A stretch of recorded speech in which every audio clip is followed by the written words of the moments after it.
What's good, y'all? You know what I'm saying? It's Kills, and we back with another reaction video, you know what I'm saying?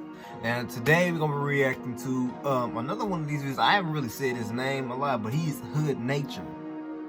He letting you know the gist of everything, every creature, every shit, my nigga.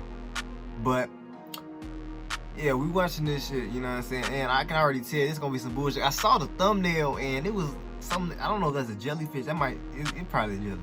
That's a jellyfish.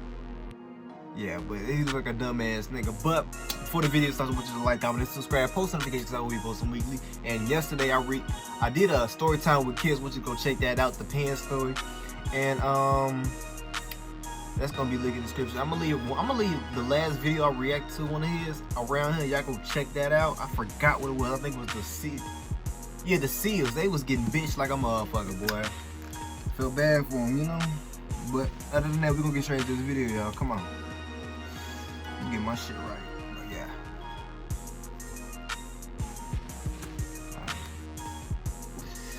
I can tell this is gonna be some bullshit. It's so slimy, I'm gonna pick it up. It's why women live longer than men.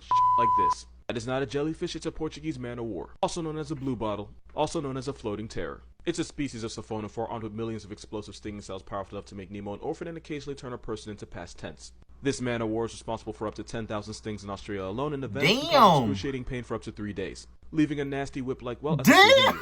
But honestly, you're lucky if that's all you get, because the venom can trigger an allergic-like reaction that results in throat swelling, heart issues, and difficulty breathing as you suffocate, possibly to death. And fun fact, not only can they write your obituary days after becoming one, even tentacles that have been separated from his body contain enough venom to incapacitate you. Now, getting stung by a man-o-war is nowhere near a death sentence. Most of the time, if treated quickly, it's very survivable. But even though getting put in a coffin by one is rare, the agonizing pain that comes with it might make you wish it wasn't. As for why this man did this, either he didn't know any better or he's trapped in a horrible marriage and this was his only alimony-free way. Yeah, dumbass nigga. I ain't gonna lie. Let's go. Let's go back for a second. That look like that. What's that Spanish shit? A quesadilla? What is that shit called? That little not a croissant. I done forgot it. I'm gonna pop it on the screen. Cause what the fuck is it called? Quesadilla? Croissanta? Cornata? I don't know. I ain't Spanish or Hispanic or where it was from. I don't know. When it's rare, the horrible. I'm sorry. I'm not even going to sit here and pretend I knew what the that was because I didn't, but after researching it, I have an answer. It's a deep-sea siphonophore, and it's not just one animal, it's a group of thousands of tiny animals that band together and like a freakish hive mind functions as one. And yes, that means the man-o-war is a man of many, because as a siphonophore, it's also made of tiny smaller units called zooids. The ones at the bottom of the ocean are bioluminescent, but instead of producing blue green like everyone else, this hentai comes to life glows red, and they use this light to attract prey like krill and copepods. Hive mind, there's technically no limit to their growth. Looking at right now is a 150-foot siphonophore that was found off the coast of Australia, and for reference, the biggest blue whales are just under 100, making it technically the longest animal on the planet. Honestly, this makes me more uncomfortable than a T-posing squid. What is it? Looks like a squid. Looks like I'd have to switch to the hub if my mom walked in, because honestly, creepy. that would be easier to explain. They float around waiting for a victim to accidentally brush up against their tentacles so they can shoot them with paralyzing toxins. They'll even transform their shape to form a net around their prey. You might be wondering if they're dangerous to us. Imagine this being longer than a blue whale and ask me again. A lot of y'all tagged me, so that is a black sea hare. It's the largest sea slug in the world, and since it can weigh up to 35 pounds, I was lucky finna say that. And unlike most slugs, the black sea hare can't produce ink to defend itself, so instead it steals poison from the algae it eats. It stores this stolen toxin in its tissues, meaning anything that tries to eat it will immediately regret it. The reason it's black is because its color depends on its diet, which is why other slugs might be red as a result of eating red algae. And as a hermaphrodite, dating is a whole lot easier, since if one sees another, there's a 100% chance they're each other's type. And even though they can technically pitch and catch, it's usually the smaller slug that gives while the larger one takes. They like, they simple as hell. They see a motherfucker. It's a mollusk, making it related to you trying to fuck, and we married. It's technically legal to have one as a pet, but I wouldn't recommend it since black hair is extremely high maintenance and difficult to take care of. I wouldn't want this motherfucker at all. I'm not even okay, hear me out. I know that looks like the aftermath of a blue whale bukkake, but that's not what it is. It's actually a foamy substance called spume, which to be fair doesn't make it sound any less dirty. Spume comes from organic matter like seaweed and algae being churned by the constant movement of waves in the wind, which also forms a cluster of bubbles that stick together through surface tension. And since it's lightweight with low density, sometimes the spume gets blown straight to the shore. And that's like some dirty nut ass snow. I promise you it sounds way dirtier than it actually is. And one of the main sources of seafoam are algae blooms, since all that material ends up getting churned. It's basically sea soup, and most seafoam is perfectly perfectly harmless, which is why you'll sometimes see people playing in it. But because the ocean is the ocean and there's no life without risk, some seafoam is toxic, and popping the bubbles can release a toxin that can irritate your eyes and lungs. In which case, you'd probably be safer in a blue whale's love battery. But what happened if you took one of the meanest animals in the ocean and gave it legs? Well, two things. One, you'd have one of the most violently aggressive animals on Earth walking on land, and two, I know this because it technically happened and they exist. It's a known fact that the biggest menace to society in the ocean are dolphins of any kind. They jump sharks for no reason, slapbox their babies, and they have a rap sheet longer than Drake's. And the worst dolphin of all actively tortures other animals for sport. Dolphins we learned about are that. part of a group called cetaceans, which basically happened because this guy decided he wanted to test his luck out in the ocean and evolved to become semi-aquatic and then fully aquatic. But funny story, there was a group of these land animals that actually stayed on land, and about 54 million years ago they split up, with the animals that would become whales and dolphins heading out to sea. The ones that didn't follow them out into the ocean stayed on land, and after millions of years of plot development, they went on to become one of the most vicious animals in the world. In case I haven't made it obvious, I'm talking about hippos. The African homicide horse is actually the closest living relative of whales and dolphins. They dangerous. One's a bipolar tank with Roy Ridge and a devil's overbite, and the other's a pufferfish abusing, shark assaulting sea quagmire, and that is f***ing evolution. Other dolphins will sing to their baby before it's born, the same way a pregnant woman might read to her unborn child. That way, when the baby dolphin's born, it can immediately recognize the sound of its mother's voice. Smart. Also, mother dolphins sacrifice sleeping. Baby bottlenoses and orcas are active literally 24 hours a day, and the mother's so dedicated that for the first month of the baby's life, she might not sleep once. Baby dolphins are also born with a mustache. Newborn dolphins will have a few hairs on the side of their beak, but they fall off after the first week. They get teased with facial hair and then have to be baby-faced like the rest of us. Most dolphins, like the bottlenose, will stay with the mother for the first 3 to 6 years before starting a life of its own, but some dolphins never leave.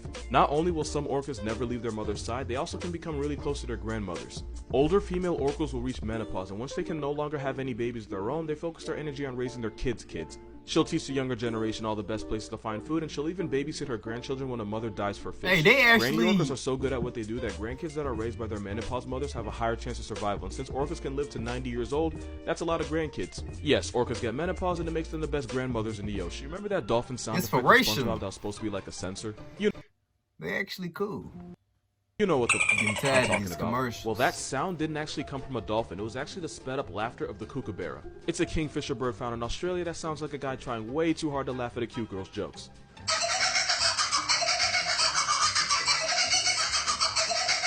You may not be able to hear it, but when you double the playback speed, you can hear the sound that cartoons made you swear was a dolphin. Moral of this video, I don't every like dolphin that sound noise. effect That you've shit ever is heard on every annoying TV show is as really just fuck. an Australian crack tweet. The sounds of the raptors from Jurassic Park were really just the sounds of tortoises having sex, and the reason it chose tortoises is because they'll go at it for hours making a bunch of weird barking sounds the entire time. The Jurassic Park sound designer Gary Rydstrom got the idea when he visited Marine World and saw 2 tortoises trying to multiply without a calculator, and he decided to record it, for some reason. Which is why the raptor kitchen scene in Jurassic was really just an audio file from Turtle Hub. But in the Turtles' defense, if you had to deal with this type of nonsense, you too would sound like a sodomized Antichrist. Hey, remember this nonsense of the cheetah gator? Yeah, this was real, and there was a time where it was everyone's problem. Its actual name is the Orari pasuchus, and his hood is in what is now South America and Africa. And the memes are true. He was a land op, meaning he would run his prey down. Scientists believe the Orari pasuchus would have galloped after its prey. Luckily for everything around it, it was actually a mini-me that only grew to about 3 to 5 feet long, and it probably only ate small lizards, mammals, and dinosaur hatchlings. Now, if this guy pulled up on you, it would be a very different movie. Caprosuchus saharicus was a 23-foot middle finger with teeth that looked like it belonged to a feral pig, which is actually why they were nicknamed the boar croc. And unlike crocodiles today, whose eyes are at the top of their head, the Caprosuchus's eyes were more lateral. You might not realize it, but that's very bad, because instead of just hiding in the water with just its eyes above the surface, this assault weapon with teeth had binocular vision and depth perception, meaning not only was it catching bodies on land, it was probably chasing them down too. And unlike its smaller cousin, it probably clapped dinosaurs. And if Google's right, this 23-foot monster with boar jaws would have been almost as fast as Usain Bolt, and they would have attacked you by slamming their snout into you like a sledgehammer. The only reason they're not around today is even nature knows when it's gone too far. Here's every messed up snail fact because somebody said I couldn't. Some species of garden snail can have up to 14,000 teeth on their tongue that they use to slice food as it enters their mouth. The strongest natural material found in the world is found in the teeth of the limpets, because of course it is. Limpet teeth is considered to be stronger than spider silk, which was previously considered the #1, and this is what they look like up close. Freshwater snails cause over 200,000 deaths a year. It's because they carry a parasitic worm that when passed to people causes extreme abdominal pain, bloody urine, and bloody stool as they become ingrained in your tissue. And if the worm's eggs don't find their way out, it can cause liver damage, kidney failure, bladder cancer, basically just shuts your body down from the inside. The cone snail is one of the most venomous animals on the planet while also being one of the fastest, since they can strike almost as fast as you can blink. Cone snail venom contains a combination of up to 50 different toxins, and since every snail has a different combination, there is no antidote if you get stung. The number of cone snail deaths is higher than reported since the venom is difficult to trace in a human body and the symptoms are confused for a common heart attack. Snails can sleep for years, and one dead Egyptian snail was put up on display in a British museum only for it to come back to life 5 years later. How do jellyfish have sex? You didn't think you'd be asking yourself that question, but here we are. First, they release sperm and eggs through their mouth, and since they're not hermaphrodites like sponges, it actually matters what gender they are. The sperm and eggs join together to form a planula, which develops into a free-swimming larvae that looks like a flattened pear. After a couple days, the planula attaches to a firm surface where it transforms to a flower-like polyp, and it can stay in this stage for months, even years. And these polyps reproduce asexually, meaning like a Reddit incel, they do it by themselves. They basically clone themselves because the polyps reproduce by budding. So the parts that were budded, you know, the little SpongeBobs, yeah, those parts are what end up becoming this thing called an ephora. And they grow. The ephora becomes the adult Medusa jellyfish that you're probably used to seeing. And that's where jellyfish come from. The more you know. Hey, boy, he be letting me know everything, boy. I still can't believe. Oh my fucking gosh. Snails, my nigga. I don't even. I've seen some snails outside my house, like slugs. I be seeing slugs. I don't know where they went. I seen them like probably like 2 years in a row, but they just never came back. I don't know where they went. They probably did. I don't know. But yeah, that is some interesting shit. You never really think about this shit, you know?